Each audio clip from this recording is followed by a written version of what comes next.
Petition అయింది, దానిపైన విచారణ జరిగింది.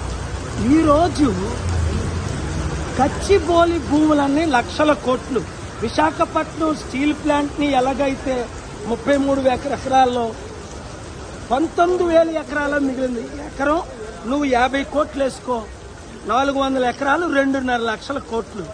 అప్పుడు చంద్రబాబు నాయుడు గారు అభివృద్ధి కొరకని ఇస్తే రాజశేఖర రెడ్డి గారు ఇది అన్యాయంగా ఒక ప్రైవేట్కి ఇచ్చి ఆ పేరు బాగుంది. యూనివర్సిటీ భూముల మీద ఎందుకు పడ్డాడు ఈ రేవంత్ రెడ్డిని రాహుల్ గాంధీ?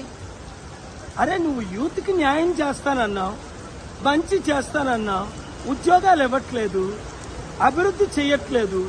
సరికదా స్టూడెంట్ భూములు ఉద్యోగులకి ఇవ్వకుండా, స్టూడెంట్లకి ఇవ్వకుండా, ఫ్యూచర్ లేకుండా నువ్వు చేస్తుంది ఏంటి? లక్షల కోట్లు ఉన్నోడికి మళ్ళీ లక్షల కోట్లు ఇవ్వడానికి. అందుకే నేను ఈరోజు కోర్టులో వాదనలు విన్నాను. పబ్లిక్ ఇంట్రెస్ట్ లిటిగేషన్ ఈరోజు ఫైల్ చేస్తున్నాను. వచ్చే థర్స్డే మధ్యాహ్నం 2:15కి నా వాదనలు వినిపిస్తాను. ఈ భూములను కాపాడుతాం. తెలంగాణ మిత్రుల స్టూడెంట్స్, ఈ దొంగల నమ్మకండి, ఈ గజ దొంగల నమ్మకండి. మన భూములు మనం కాపాడుకుందాం.